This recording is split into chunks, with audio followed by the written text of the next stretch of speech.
Namaskaram, everybody. Shri Gurubhyo Namaha. Let's begin. Om.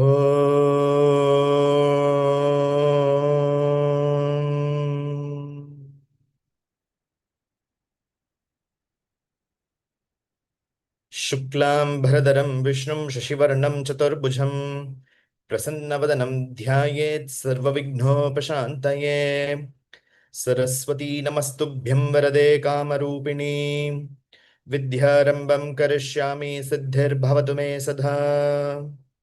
Om Shanti Shanti Shanti. Harihi Om Shri Gurubhyo Namaha. Harihi Om Gurur Brahma Gurur Vishnu Gurur Devo Maheshwaraha Gurur Sakshat Param Brahma Tasmai Shri Gurave Namaha. Shri Sadguru Padukam Pujayami Tarpayami Namaha.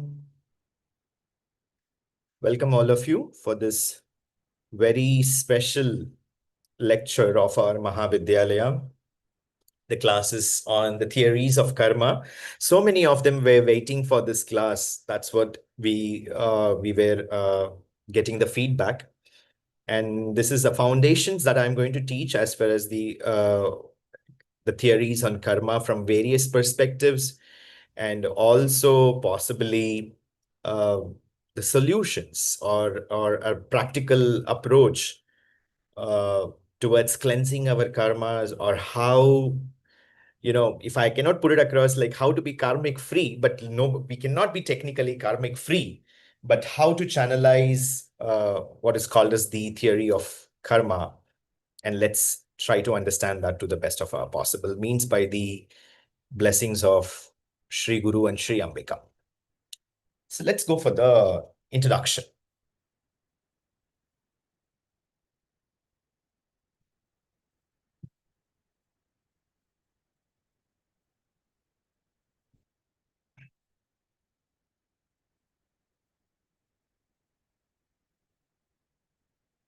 The next slide, please. First slide. Isha, the slides are not moving. It's in.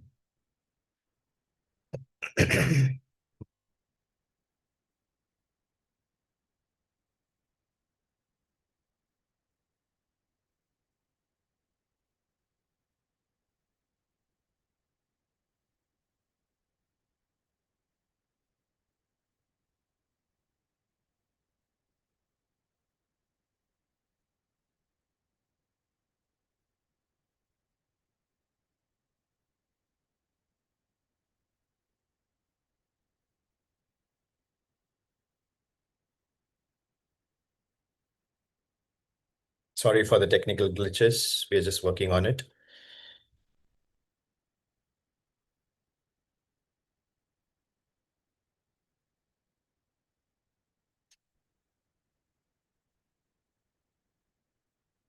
Okay.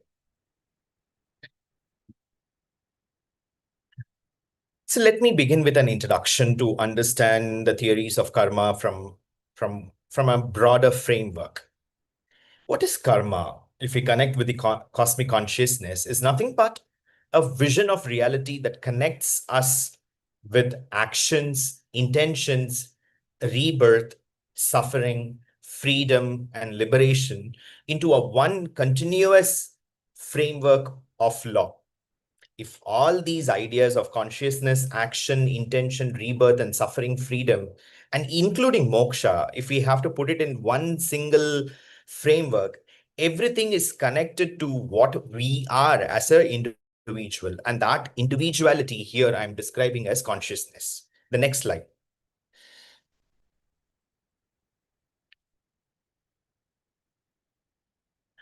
Let us look from what the Shastras talk about.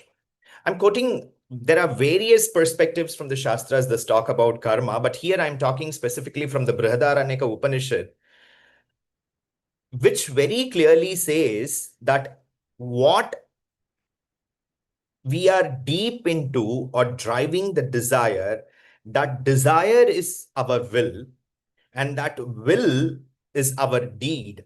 And that deed is nothing but karma.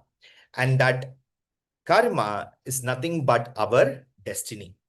You have to remember this, because moving forward, this is the foundation. This is a theoretical lens I've taken for the lecture, and we will be moving in this particular direction. So once again, what is deeply embedded within us or driving us is our desire, and that desire is nothing but our will, and that will is what is called as the karma or the deed that we involve in, and that deed is our destiny. The next, please. So I began with the idea of, consciousness. So I've read this Oliver Goldhill's works, and this is something very interesting I've come across, where the author is talking about consciousness permeating reality rather than being just a unique feature of subjective human experience. It is the foundation of universe present in every particle and matter. So what does it mean? Every single particle in the existence as an unimaginable simple form of consciousness. This does not mean that the particles think or process a worldview, sorry, but that there is some inherent subjective experience even at the most fundamental level. So the fundamental level, the inherent subjective experience that we undergo at every moment is something very important, which Goldhill is talking about. So let us understand this furthermore from from the Indic knowledge. The next slide. So if we have to put it in a sum total understanding of this consciousness that we keep talking is not an accident, students. That is what we have to understand. Consciousness is not a byproduct of matter. Number one, matter is actually condensed into different forms of consciousness. What is different forms of consciousness? We will come to that later. Everything in the universe is interconnected by a shared field of awareness. When I'm talking about awareness, it is not that whether you are consciously aware or not, but there is a system that is taking place, which whether we like or not like, whether we know or not knowing it, things are moving in a direction and dimension actually. So that is what I'm talking about, a shared field of awareness. And within this, we have something called as the Punarapi Maranam, Punarapi Jananam, but that is not a reward or a punishment system. We have to understand. Like Punarapi Maranam, Punarapi Jananam, when we talk about this concept, we understand this either as a reward or a punishment, but that is not the case. But it is the continuity of consciousness responding to karma. This is something very important for us to understand. How, since consciousness is continuing, therefore, it is a response for karma. And therefore, it is a response towards karma. There is rebirth is taking place, actually. This is what is the understanding. Now, let's go further. So, how the consciousness is taking further, and like what, when we spoke about the birth, and the Shastras very clearly talk about there are 8.4 million life forms are there actually in the Yoni system, actually, within the Yoni Beda Tattvam. We have 8.4 million life forms, and Vishnu Puranam very clearly talks about, including the Padma Purana, it very clearly talks about there are three charams are there actually, the three realms in which the entire life forms are coming into existence. One is the Nabachara, that is beings that move in the air. The Talachara, beings that move on or under the earth. And Jalachara, that is beings that live in the water. Got it, all of you? Consciousness, coming into a form, and that form has reality. The reality has existential value. That existential value is 8.4 million life forms, and that 8.4 million life forms are classified into three kinds, which is Nabachara, Talachara, and Jalachara. I'm scaffolding the lecture from one aspect to the other. Actually, if you miss one or two here and there, it might be very difficult for you to understand. So focus very clearly. In the end of the lecture, you will be getting the lecture notes too. The next point.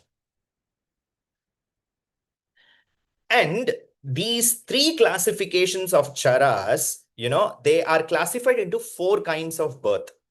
The first, and this is from the Garuda Purana, students. This is from the reference from Garuda Purana. Garuda Purana talks about four kinds of birth. The Jarayuja, that is born from a placenta. Examples, humans, cows, and elephants. Andaja comes from the very word anda, that is egg, born from eggs, that is birds, fishes, and reptiles. And Shvedaja, that is born from the moisture or the division, that is bacteria, insects, microorganisms. And Udbija, that is born from seeds, that is plants, trees, and vegetations. So these are the four broad classifications of birth that takes place in the human life, referencing from the Garuda Purana. Moving forward. So, as we understand, this is the way the consciousness is it is coming into, existence, or what is called as evolution of consciousness. And this is not just biology, students, because we understand that anything, anything that is living is permeating with consciousness. And when everything is permeating with consciousness, that becomes some totality of life, actually. Are you able to understand what I'm trying to say? When I talk about my life, can I just talk about me as a person? I am eating 3 times food. I have a house to live. I have people around me. So when I talk about my life, it is not just about me. It is about so many things that are around me, actually. And since it is about so many things around me, and that is what is called as the system in which I am involved in on a day-to-day basis, and that has certain interrelationship with my existence, and that is creating further certain actions. Are you clear with what I'm trying to say? And this is what the Shastras are explaining us in a very systematic manner. And that is available in all the living entities in some or the other form. This existential reality, or what we call the consciousness. You can see the evolution of consciousness. One sense, it is there in plants and trees, that is touch. Two senses, example, snails and oysters, that is touch and taste. Three senses, ants and termites, that is touch, taste, and smell.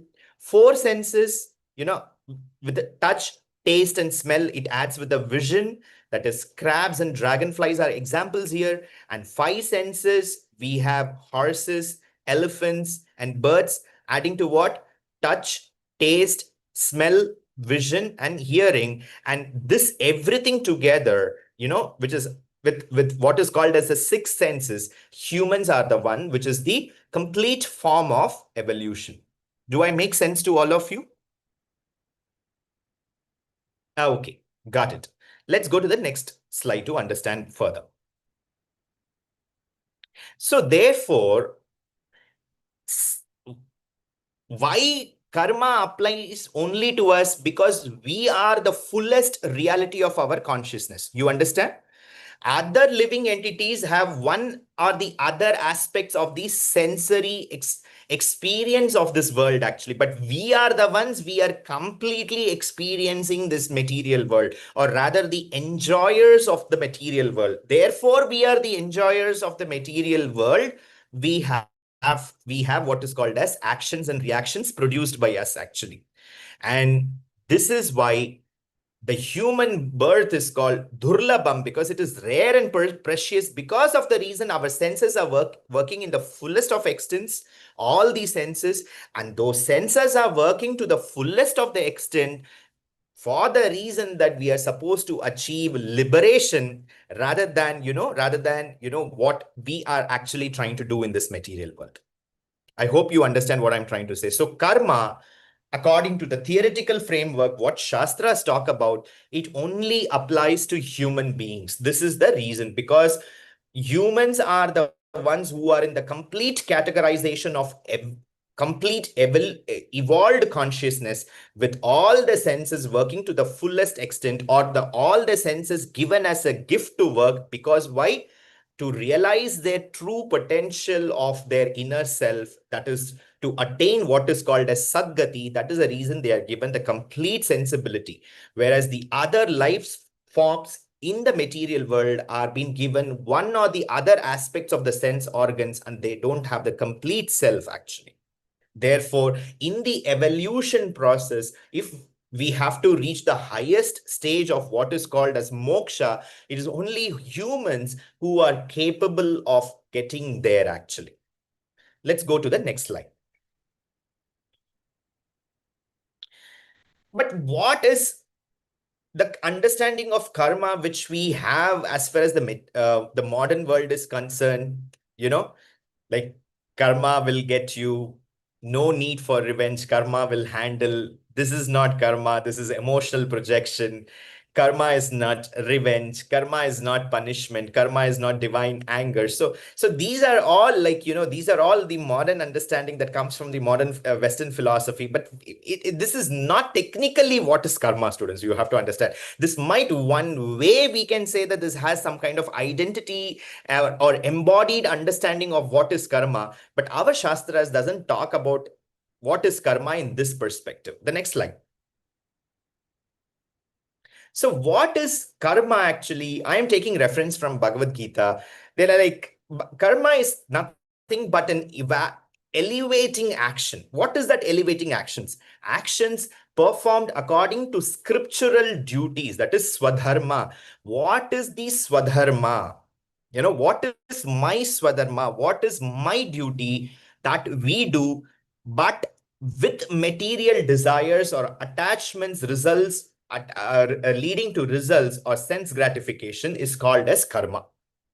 I do my swadharma, but I have expectations. The moment there is expectation, it is called as karma actually. So what is it? Creating material bondage leading to consequences, that is good or bad, which leads to further rebirth. We get into that kind of an understanding. So doing social service, fair enough, but for fame or heavenly rewards actually. This is one classic example. There are like, you do paropakaram, but you have you like, I have seen people holding a broom and taking pictures and getting into the videos. I'm brooming the street. Like, yeah. So like, that actually doesn't work out actually. You might do what is called a social work, but the intention behind it actually, that intention behind it, that makes sense actually. So karma, in a simple way, this is the way our knowledge system is defining. I hope it is very clear to all of you. We are all into actions, but what is the intention behind the actions actually is something very important. The next slide, please. Vikarma is a second kind of karma that Bhagavad Gita talks about, the degrading action actually. What is the degrading actions?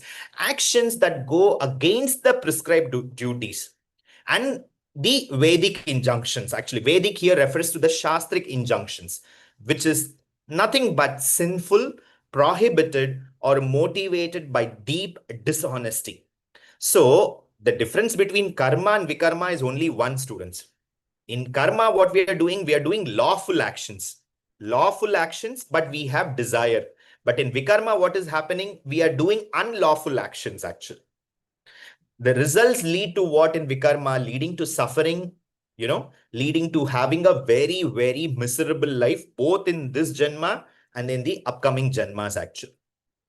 And one of the best example is breaking spiritual vows, harming others for personal gain, or seeking power through unethical means are certain ways in which we can say that vikarma is very strong in those areas.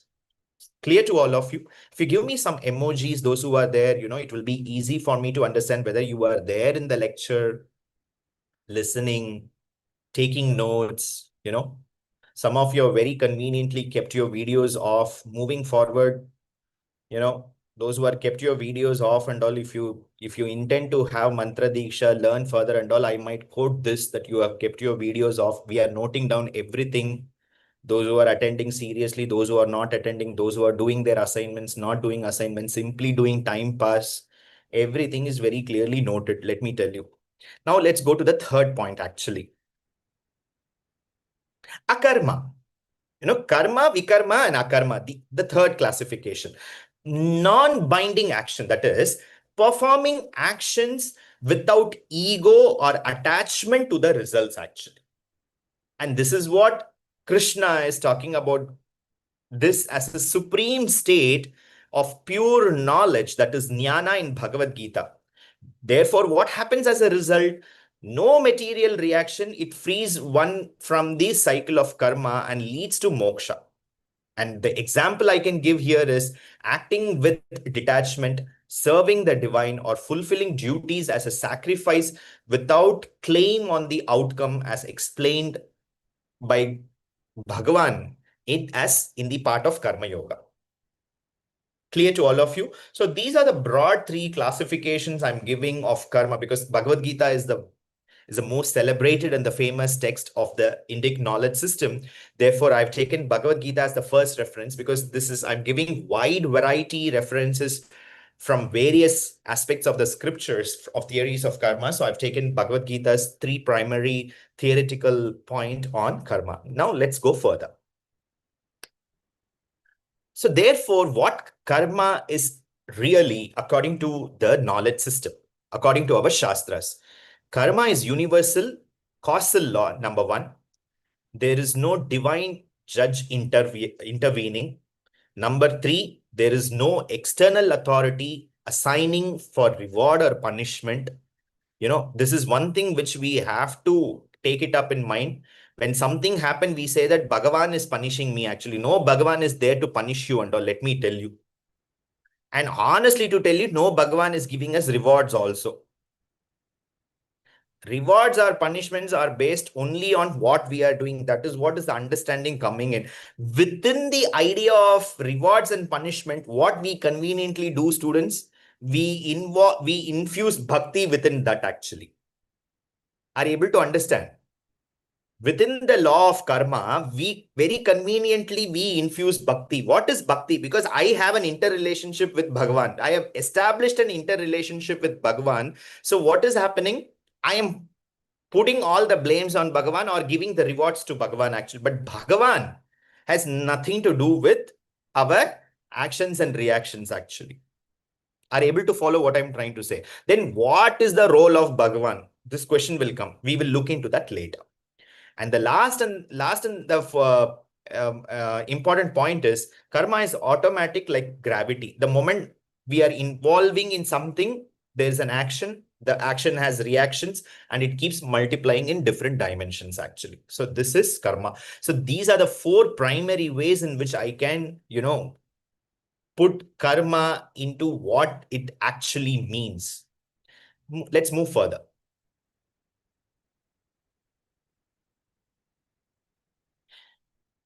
Let us look into certain major philosophical schools that talk about karma. Because we are talking about theories of karma, we should understand from the different schools what they talk about karma. The first school is Nyaya Vaisheshika, which gives us the moral causality theory. It talks about karma is governed by an ethical cosmic order. Ishvara acts as the administrator of karma, not its creator. This is something very important and very interesting to understand from the Vaisheshika philosophy, actually. God does not decide arbitrarily.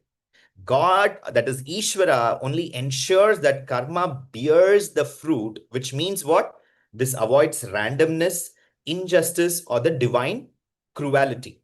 As I said, the divine or the Ishvara has nothing to do with the karmic structure, actually. It is an ethical cosmic order, and Bhagavan is just there as a witness to see what is happening around. You understand what I'm trying to say? In other words, as in Bhagavad Gita, as Krishna says, he is just a sakshi or a witness and has nothing to do with it actually. Let's move further for the next understanding.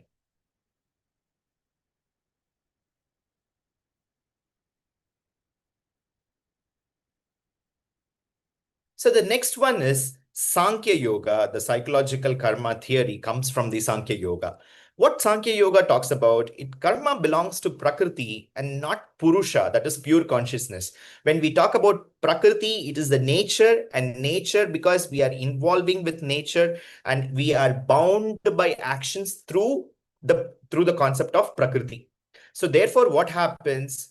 Since because of the involvement with Prakriti, it creates vasanas, or what is called as latent tendencies, and these vasanas shape what is called as the future perception of involving in actions and reactions. We are involved in this material world, since our life and livelihood is dependent here, we have the resources that we using those resources and involving in certain mechanisms, and through those mechanisms, whatever the actions and reactions are, come out, those are considered to be the vasanas, and they lead to what is called as a future perception and actions actually. So therefore, liberation is achieved by stopping new karmic production actually. That is chitta vritti nirodha. And what it is all about, karma is nothing but a psychological mechanism and not a divine punishment. This is something very much foundation. You can see that all the philosophical schools have very clearly described that karma has nothing to do with the divine actually. This is something, as upasakas, you have to understand this actually. Simply putting the blame on the divine, or or lamenting because of the divine, we should give up this. That will help our cleansing in a much better manner, as far as our mantra japam and all the other aspects of sadhana that we involve in. Let's go to the next school of thought, the Vedanta school actually. What Vedanta talks about, it talks about ignorance-based karma theory. That is, karma exists only as long as ignorance exists actually. What does it mean? In simple sense, as long as you are going to identify yourself with this body, then you are with your karma. You understand? As long as you consider yourself this body, then you have attachments, and therefore with that attachments, your ignorance is there, because you are not able to understand who you are truly, the reason behind your birth, the reason behind your life, the reason behind where you are going to go once you're going to quit this body. So there is no understanding of any of these things. So what happens? There is deep ignorance is there, that is which is deeply associated with the body, and therefore what happens? Karma exists. But the moment once we attain this as Atma Sakshatkaram through the lens of the Upanishad and the Brahma Sutras, the understanding that comes in, then we understand that we are the akarta, or the non-doer actually. So what happens then? Once the knowledge arises, Sanchita karma is burned, Agami karma ceases, and Prarabdha karma continues until the body falls. What is Sanchita, Agami, and Prarabdha? We are going to look into it shortly. Therefore, what Vedanta says in broad generic term, Vedanta says that, once we give up the idea of body, or once when we develop our sensibilities beyond this body, we will be able to move further in the different dimensions of understanding the divine. Now, the next school of thought is the bhakti, which is very dear to all of us. So in the bhakti school of thought, what karma is all about? Karma can be overridden by grace. Devotion changes karmic equations. But this is not about emotional bypassing, students. We have to understand this. Grace works only by dissolving your sense of ownership that we have on everything actually. We cannot give partial ownership to Lalita Maha Tripura Sundari. You understand? You give partial ownership means partial. Then she will take only partial responsibilities actually. You know, Sarvasyarthi Hare Devi Narayani Namostute actually. Sharanagata Dinartha Paritrana Parayana. That is what Devi said. Sharanagati. The moment I talk about Sharanagati, everything is Sharanagati. I can't do selective Sharanagati actually. So when we are talking about bhakti and sharanagati, you understand that everything, even if you have been slapped and thrown away from your house, you have to take it as Lalita Mahatripura Sundari Prasadam only. How many of us are ready to do that? You tell me.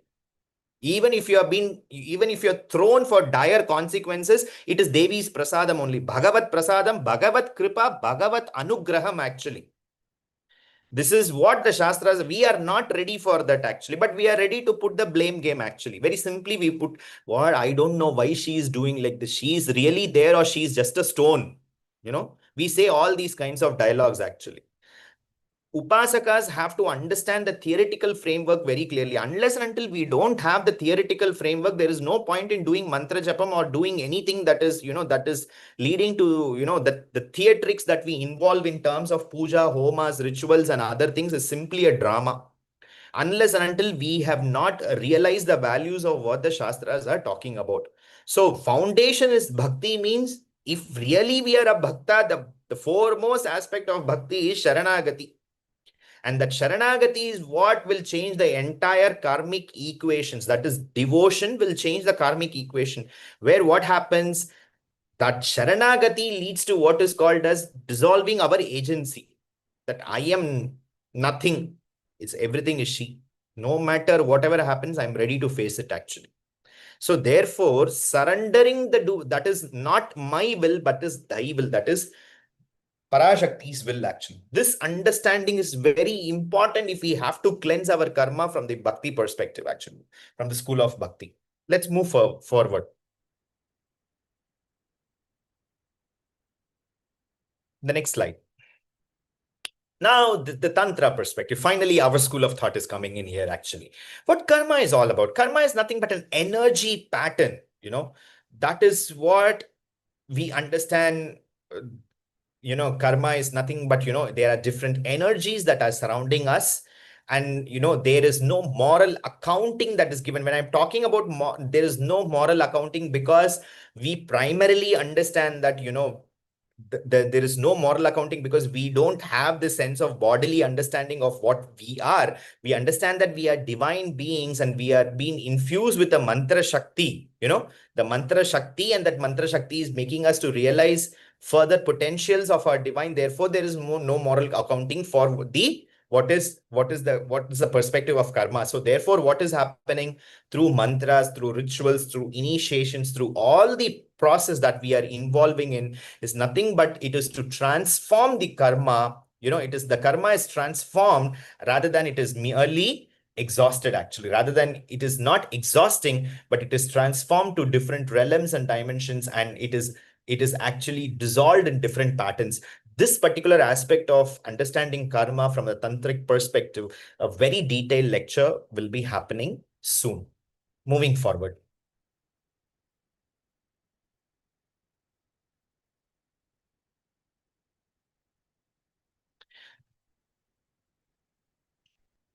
The sum total of all the schools of thought, when we talk about, karma, it talks about one particular thing, that is vasanas. That is, every action begins with vasana. That what are vasanas? They are nothing but subtle impressions carried from previous lives. So vasanas leading to thought, thoughts leading to desire, desires leading to actions, actions leading to karma, and karma leading to new vasana. It's a kind of a cycle actually. Okay. And we are, all of us are caught within this cycle actually. Next.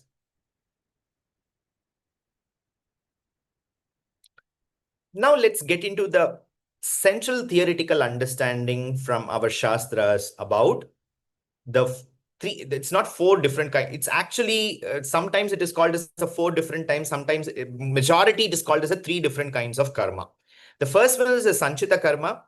The second one is the Prarabdha karma. And the third one is the Agami or the Kriyamana karma. So what is Sanchita karma? The accumulated storehouse of all the past actions. Prarabdha karma, the portion selected for this particular life. And Agami or the Kriyamana karma, which means what? It is the actions which is present now and in the forthcoming life. Now let's look into the details of this. What is Sanchita karma? Sanchita karma, as I mentioned, is the accumulated karma. This is the storehouse of all the karmas from countless lifetimes. If we have to put it in a kind of an example, a massive warehouse or a seed bank, you are not experiencing it all the aspects at one go, because it is a sum total of all the actions and deeds from lives that have not yet come to fruition. It is the vast store of potential actions, you know, or reactions from a cosmic bank account of all of our histories that are present together. This is Sanchita Karma. Now let's go to the next one. The prarabdha karma, that is activated karma. This is something, this is what we talk about. The prarabdham ipdi irukke. We keep saying my prarabdha is like that. This is what we refer here. What is it? The activated karma. That is from whatever has been stored in the bank account, what comes into presence actually. That is the portion of the Sanchita karma that has ripened into the present life. It determines what the birth circumstances, the body which we have to take, the lifespan tendencies, all the major life situations that we have to undergo. Everything is based on this prarabdha karma. Prarabdha karma must be experienced actually. Even jnanis experience prarabdha karma. That is why enlightened beings still have bodies actually.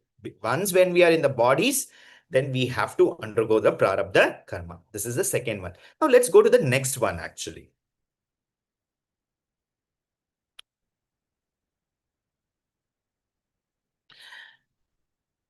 So this prarabdha karma, if we have to understand a little more in detail, this activated karma, the portion of the sanchita karma that is ripe and ready to be experienced in the present lifetime.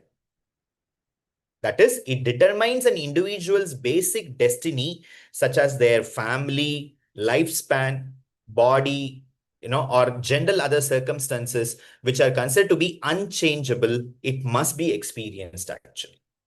This is something very important. But let me tell you, if your upasana is that much of Shakti is there for the upasana, if Bhagavad Kripa is there, Lalitambika's Paripurna Kripa is there, even we can go beyond this prarabdha karma in this janma itself actually. But we have to do that much of, that much of japam, that much of, we should be somebody like Prahalada, if, destined for a very were born in a very different category of family life situation and everything, but but the ways and the deeds in which Prahalada was involved in actually.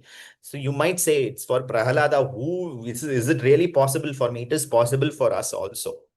We have to really, we have to really get involved into that kind of a Sharanagati. We have to do that kind of a bhakti. We have to do that kind of a, that kind of a upasana, that it is easy for us to even go beyond what is written in your head and you become a very different individual actually. That is possible. We will talk on this more further. The next one, the agami or the kriyamana karma.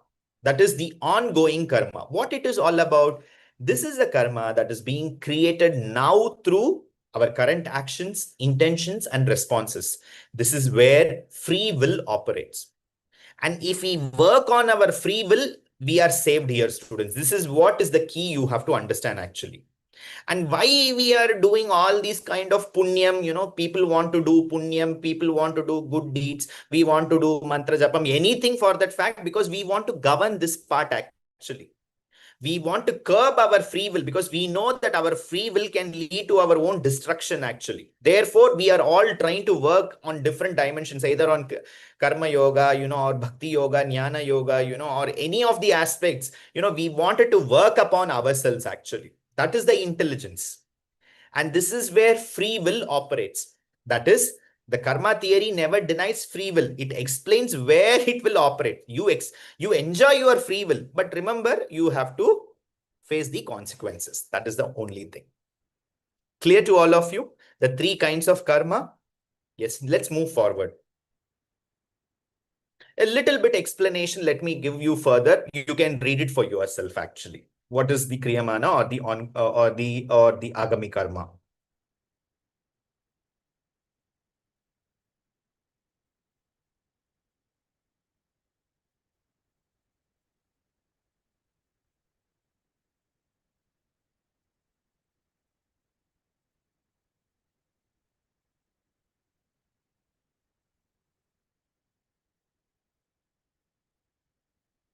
Can we move further? Yes.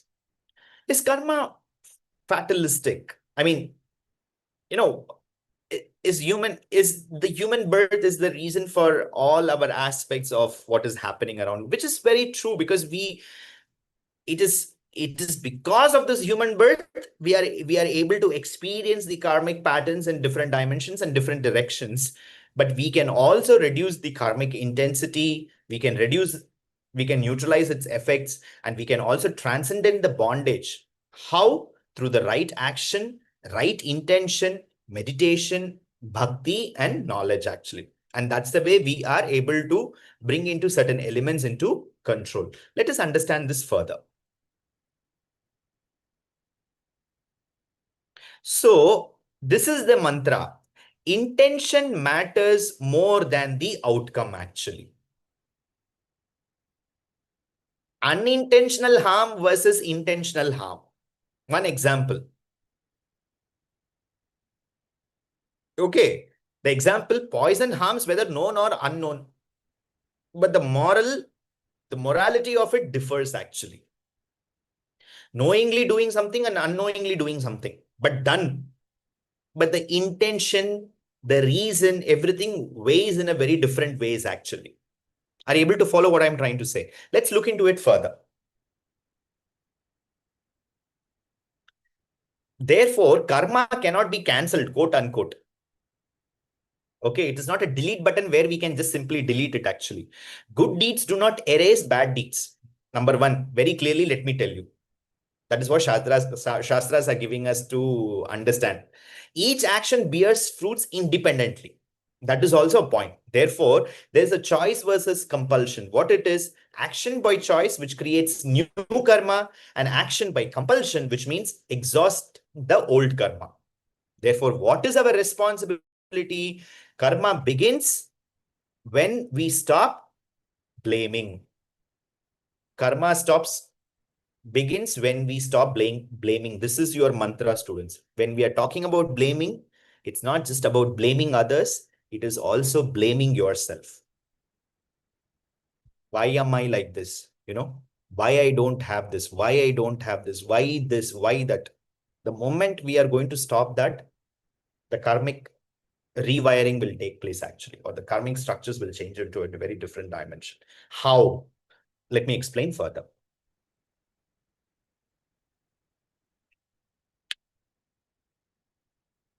Before I explain, let me put the three tapatrayas that the Shastras are talking about, the three miseries, the blames that comes in actually. Adi Bhautika, that is the suffering caused by other living beings, animals, peoples, all the social obstacles that come in actually. Adi Dhaivikam, that is suffering from higher forces, time, nature, other natural disasters like earthquakes, floods, epidemics, tsunamis, COVID-19 that we faced actually. They are all Adi Dhaivikam actually examples. And Adhyatmika is nothing but suffering of body and mind, that is illness, depression, anxiety, dementia, and everything. These are the three kinds of miseries the tapatrayas that we actually, get involved or get accustomed to because of the karmic sufferings that we undertake because of either by others or by ourselves actually. Now let's move further to understand this concept.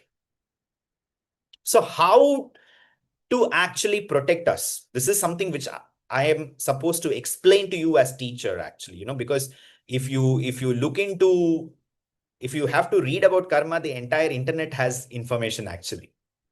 But this is what the Shastras are talking about. This is the lens of the Shastras, students. This is the Shat Sampatti that our Shastras, the vision of the Shastras, the vision of the Vedas, they give us. What are they? Kshama, Dhamma, Uparati, Titiksha, Shraddha, and Samadhana.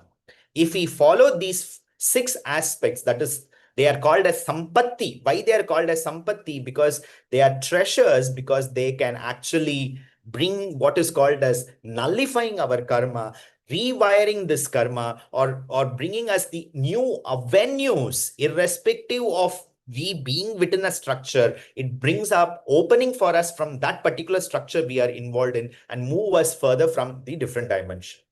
So what are they in detail? Let us look into it actually. The first one, Shama.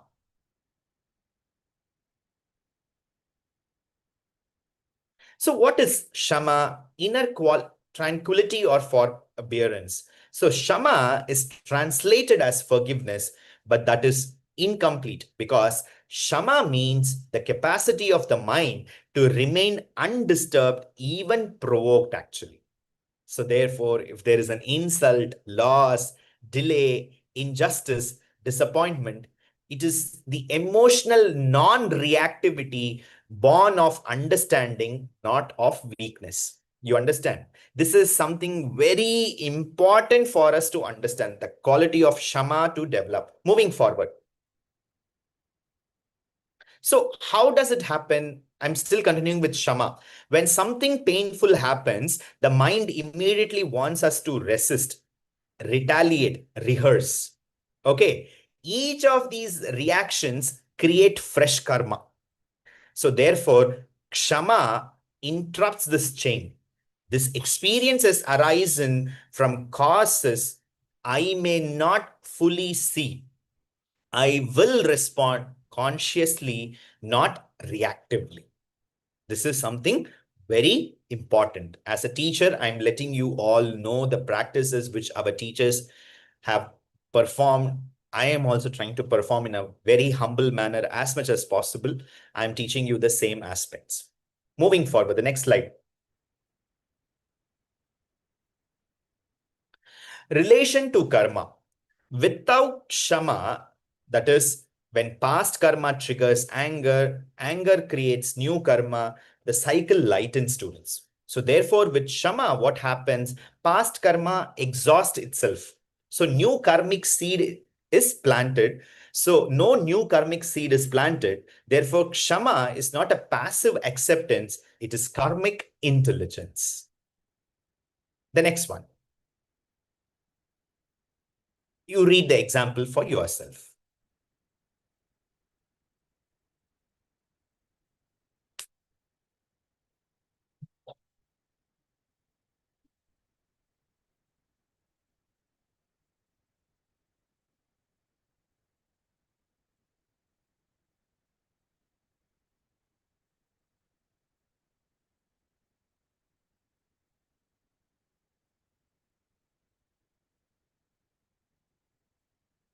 Okay, the next slide, please.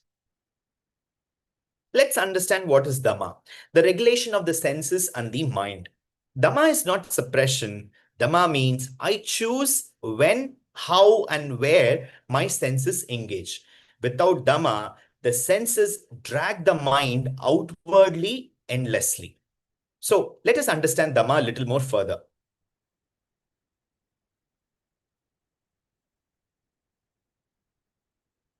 With in relation to karma, without Shama, what was it I explained? Past karmas trigger the anger.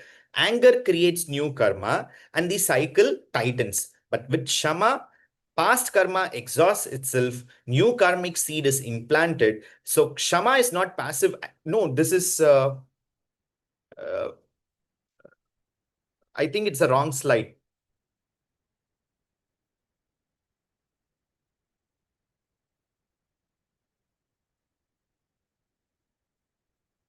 Isha, please put the right slide, please.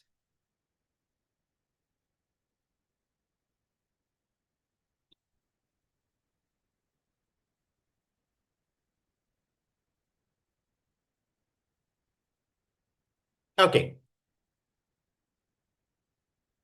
The sense, can we start with the Dhamma, please, once again? Go for the previous slide of Dhamma. Okay. Dhamma is not suppression, it is governance. Dhamma means I choose when, how, and where my senses engage. What does it mean? That is, without Dhamma, the senses drag the mind outward and endlessly. The next slide, please. The inner mechanism. The senses constantly demand more stimulation, more novelty and more gratification. This is the primary work of our senses. And each indulgence reinforces the vasanas, that is the habitual desires, based on these three aspects of the senses. So therefore, vasanas create more thoughts, thoughts create desires, desires create action, and actions create karma. This cycle is happening. So therefore, what happens? Dhamma cuts this chain at the sensory level itself. That is the way it is functioning. Moving forward. So therefore, in relation to karma, what happens? Most karma is not created by big crimes. It is created by small, repeated indulgence. How? Gossip is also a crime according to our Shastra student. We land up doing gossip unknowingly, and that is a crime according to the Shastras. Excessive consumption of anything. Impulsive speech. Impulsive speech means without thinking, you talk on certain things, including abusive anybody, any individual. Compulsive scrolling. You all do in Instagram or Facebook.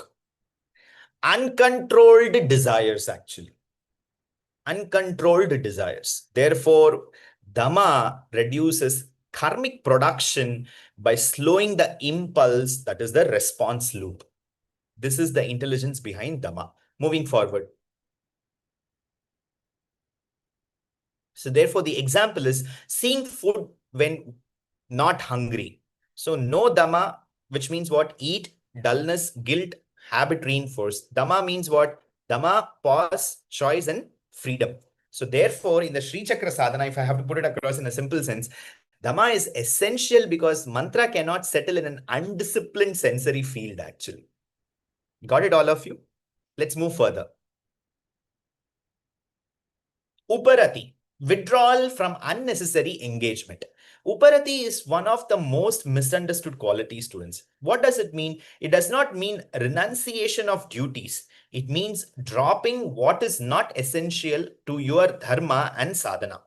Uparati is the inner retirement from noise. Let us understand this a little more further.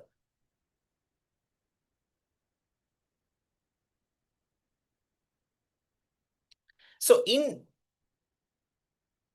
relation to karma, Uparati means, unnecessary engagement that produces emotional investment, attachment, expectations, disappointments, therefore all leading to karma. Therefore, Uparati reduces karmic friction by conserving inner energy, actually. We know that the inner energy is meant for what reasons, but unnecessarily we involve in the following ideas that I just mentioned. Let's move further. So therefore, when you hear an argument that doesn't concern you, without Uparati, what will happen? You have an opinion and there is a conflict. But with Uparati, what happens? There is an awareness. Therefore, there is a silence. And when there is silence, there is peace. So therefore, in Tantra, Uparati protects Manipura and the Vishuddhi Chakra, which is very important for sadhana. So conserving power for sadhana is very essential. Let's move to the next one. Titiksha, endurance with dignity. Titiksha is the ability to remain steady in discomfort without complaint, resentment, collapse, and self-pity. It is the conscious endurance and not suffering. So these are the qualities of Titiksha. Let us understand this further. Therefore, the inner mechanism that involves with Titiksha is some karmas must be lived through. No mantra, ritual, or intelligence can bypass them. But how they can be endured decides whether karma exhausts or multiplies. Titiksha prevents suffering from turning into bitterness. Certain things we might have to undergo, but it is better that it is not turning into bitterness, actually.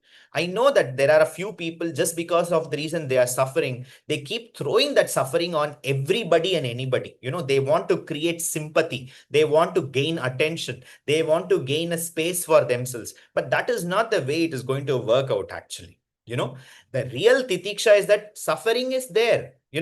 you behave, you act, you do things in such a way that the other person will be able to respond or empathize with you, rather than they want to really run away from you because of you being a pestering, just because of the reason you are suffering. And that suffering can be of any ways.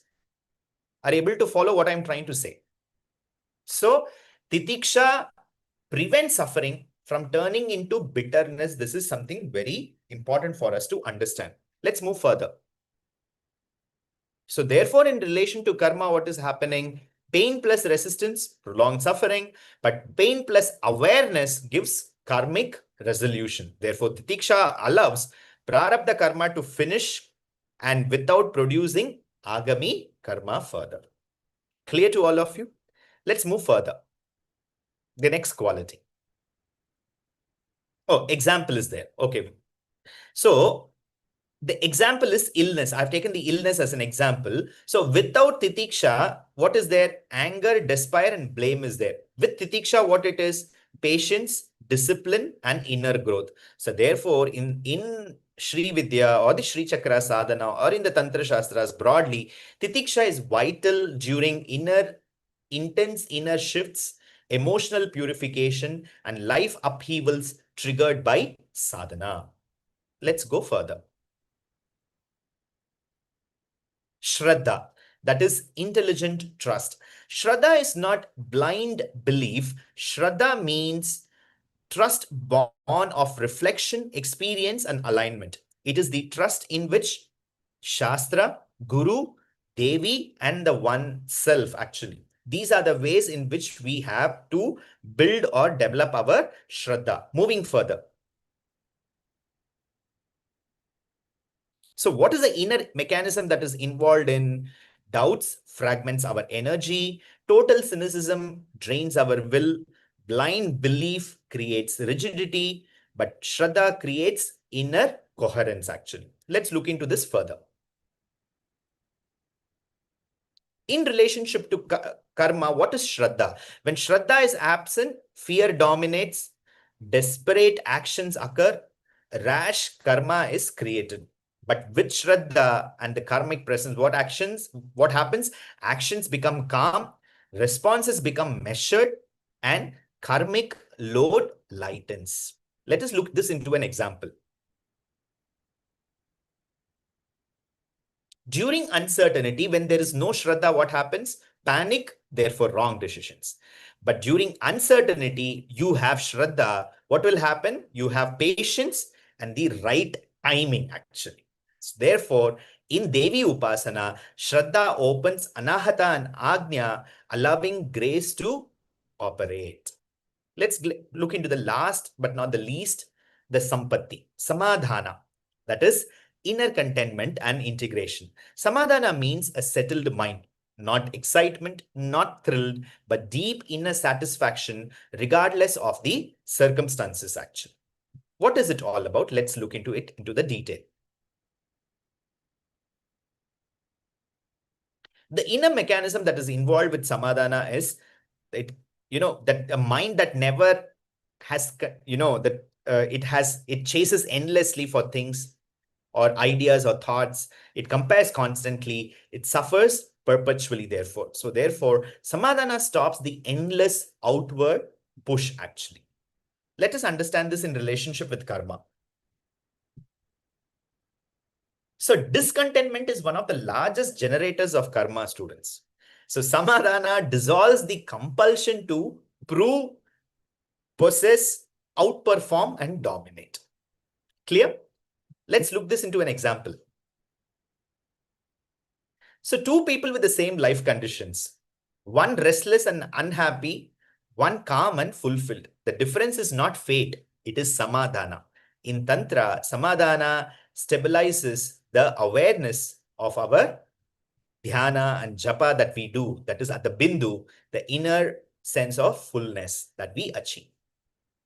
Let's move further. And all these shats, shampatis that we spoke, the three main enemies we have, shatrus, are these three mental impurity, students. What are they? The mala, the impurities, that is desire, lust, anger, greed, and attachment, categorized as one aspect of mala. The next one is vikshepa, restlessness and oscillation. And the third one is avarana, that is the wheel of ignorance, that is not knowing our true self.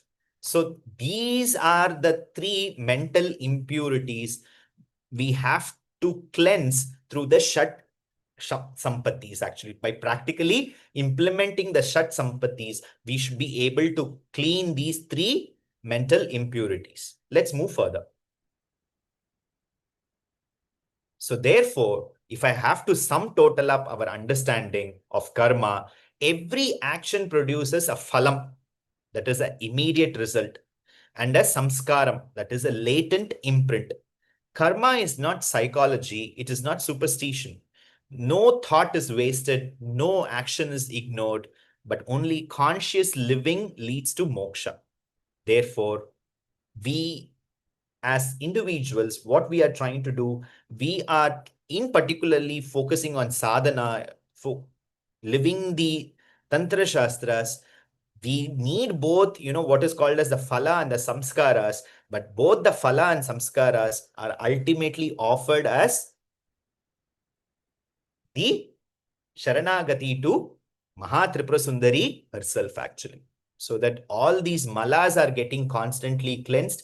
We are constantly deriving her blessings in terms of the Shampattis, the six treasures that we want, and through our mantra japam, through our nyasams, through meditating on the shastras, through studying the shastras, Devi Mahatmyam, Bhagavatam, Lalita Sahasranamam, we constantly keep cleansing ourselves and leading to one state to the higher states of consciousness. Because though we are humans, we are being given the finest of the full senses, but we are not actually utilizing them in the right ways. So what it is happening, there is a reverse osmosis happening. If you have to put this lecture from the last slide to first slide, that blessing is infused actually. So therefore, there's a top and a bottom approach that happens actually in this entire karmic understanding. And we need that cleansing, we need that blessing, we need that kripa, so that the phalam and the samskaram are taken in the right dimensions. Therefore, even if we create more karmas, let that be what is called as good karmas actually. Let that not be negative or bad karmas, because it is leading us more and more down, But at a finer stage, even when we develop, making good karmas, let that also be offered to Devi herself, because to attain her, to achieve her, to understand her, to realize her, whatever you put it across, we should be karmic free, even good or bad actually. Good is making us to become better, please understand. But that betterness is not going to make us to achieve her actually. That is just a punya phalam actually. We neither need punyam nor we need papam actually. That is what the Tantra Shastra is saying. We want to be cleansed from everything. So let us reach those levels by her kripa alone, and let it unfold step by step. The last final slide, please. So this I will be explaining in detail from the lens of Tantra Shastras and Sri Chakra in the next lesson. Session notes will be shared in the community, and I will look forward for all of your reflections. The reflections will be considered as an assignment actually, and I will be responding to each one of your reflections. Read the notes and then write your reflections. You have time until tomorrow evening to write your reflections. Whatever it is you need to pen down, unless and until you're not going to pen down, it is not going to help. So Facebook is a better place because more people can learn and read, and also you will get a response from me. The response pattern can be maintained, and also it's a better way to progress in our learning. So please write, and let's look forward for this. In the next month, I'll be taking a much detailed next level of lecture on karmic theories. And please implement these Shat Sampatti in your life as a practice. And as you keep practicing, write reflections of your understanding and what is happening around as an email to me as you progress. Thank you so much. Namaskaram. Let's do Mangalam to finish off this session. सर्वमङ्गलमाङ्गल्ये शिवे सर्वार्थसाधिके शरण्ये त्र्यम्बके गौरि नारायणि नमोऽस्तु ते जयन्ती मङ्गला काली भद्रकाली कपालिनी दुर्गा क्षमा शिवा धात्री स्वाहा स्वदा नमोऽस्तुते। ॐ शान्ति शान्ति शान्तिः। सर्वं श्रीचण्डी महालक्ष्मी